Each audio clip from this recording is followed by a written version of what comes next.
ఎందుకు వేల ఎకరాల పంటలంటే కొట్టినరు?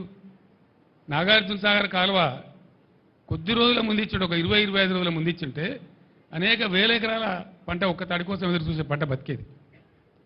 వరద కాలువ కింద కూడా ఇలాంటికి 20-25 రోజుల కింద వదిలి ఉన్నట్టయితే ప్రతి గ్రామంలో కొన్ని వందల ఎకరాల పంట దక్కేది. బాధ కలిగేది ఎక్కడ అంటే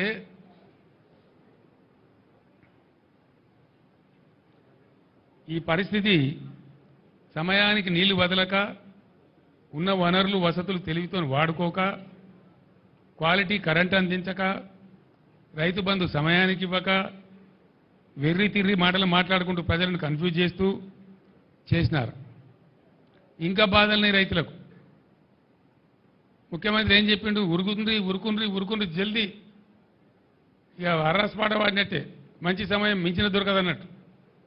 లగెత్తుండ్రి, పరిగెత్తుండ్రి, జల్దీ తెచ్చుకోండి, డిసెంబర్ 9 నాడే నేను సంతకం పెట్టేస్తా, 2 లక్షల రుణమాఫీ చేస్తా.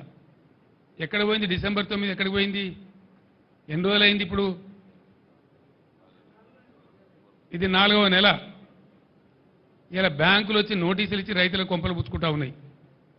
మాకు సంబంధం లేదండి, అట్లా మస్తు ప్రకటనలు చేస్తారు రాజకీయంగా, మాకు డబ్బులు వస్తేనే లెక్క అని మాట్లాడి ఇలా ఏం చేయాలి రైతుల గతి? తెలంగాణ రాష్ట్ర వ్యవసాయమే సంక్షోభానికి గురయ్యే పరిస్థితికి వచ్చింది. ఇవాళ మీ యొక్క వెర్రి తిర్రి వేషాల వల్ల, మీ పాగల్ పని వల్ల. ఎవల తప్పది? దాని మీద ఉరుకు లేదు, పలుకు లేదు. ఏం చేస్తారో చెప్పరు. పోయిన పంట పోయినా ముందరికన్నా బతుకుదామంటే రైతులకు వచ్చేది అది ఒకటే పని. దాని సంగతి ఏంది? రుణమాఫీ మీద పెద్ద వ్యవసాయ సంక్షోభం వచ్చేటట్టుంది రాష్ట్రం లోపల. దానికి ఎవరు జవాబుదారీ? బ్యాంకర్లతో ఎందుకు మాట్లాడతలేరు? ఎందుకు బ్యాంకులు నోటీస్ ఇస్తే మీరు మౌనం పాటిస్తున్నారు? దాని అర్థమైంది. దాన్ని కూడా వెంటనే తేల్చాలి. మిమ్మల్ని వెంటాడతాం. ఆ విధంగా బోనస్ ఇస్తామని మాట్లాడింది అన్ని పంటలకు.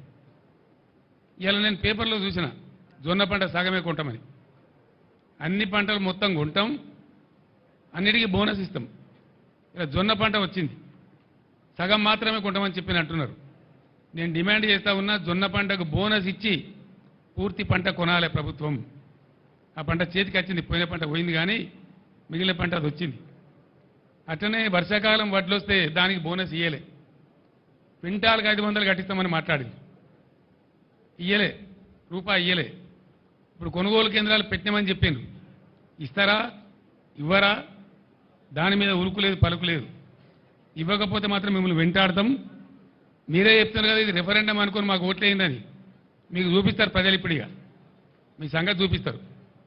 బోనస్ ఇవ్వకపోతే మిమ్మల్ని ఎట్లా బోగస్ అని చెప్పి మీకు ఎట్లా బుద్ధి పెట్టాను, కరువు కాల్చి వాత పెట్టానో పెడతారు మీకు. ఇప్పుడు దానికి ఎలక్షన్ కోడ్ అడ్డం రాదు, అది కూడా నేను చెప్తా ఉన్నా. ఎలక్షన్ కమిషన్ మీరు రాయాలి, ఎలక్షన్ కమిషన్ మీరు చిత్తశుద్ధి ఉంటే రాయాలి. మాకు బోనస్ ఇచ్చేది ఉంది, రైతాంగానికి ప్రకటించినాం, పర్మిషన్ ఇవ్వనాలి.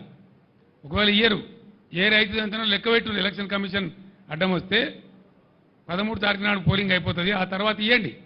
ఏ రైతు ఎంతనో అకౌంట్ ఫర్ చేయండి. మిమ్మల్ని వదిలిపెట్టాం, బీఆర్ఎస్ మిమ్మల్ని వెంటాడుతుంది. రైతులు ఉద్యమానికి సిద్ధంగా ఉన్నారు. ఎన్ని వాగ్దానాలు కొట్టిరండి? ఒక్కరినొక తెల్లరా మీరు చేసింది? 3-4 నెలల ఇంత ఆగమా?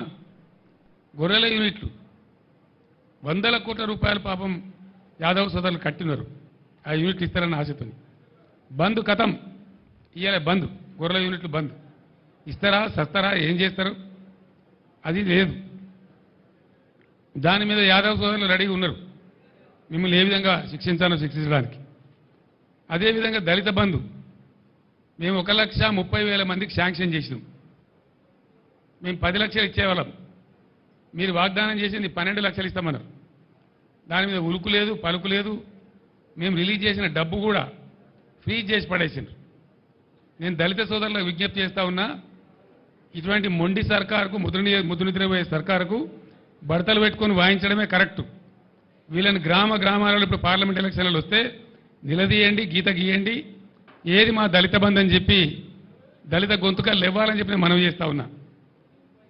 ఇది ఎట్లున్నదంటే అన్నవస్త్రం ఇస్తారని పోతే ఉన్నవస్త్రం ఊడ్చిపోయింది అన్నట్టు 10 లక్షలు కాదు 12 లక్షలు ఇస్తారు ఆశపడి మీకు ఓటేస్తే ఇలా మీరు చేసిన దందా ఏంది?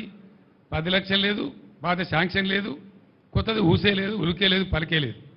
అదొక మోసం. ఈ 1,30,000 మంది దళిత పురులు గర్జించాలి ఎక్కడికక్కడ. ఈ కాంగ్రెస్ పార్టీ యొక్క ఎండగొట్టాలని నిలదీయాలని చెప్పి నేను మనవి చేస్తా ఉన్నా. అదేవిధంగా కళ్యాణ లక్ష్మి కాదు వీళ్ళు ఇచ్చేది, మేము తులం బంగారం కల్పిస్తామని మాట్లాడింది. మార్కెట్లో ముఖ్యమంత్రికి ప్రభుత్వానికి తులం బంగారం ఉందామంటే దొరకలేదా? ఎందుకు ఇస్తలేరు నాకు అర్థం కాదు.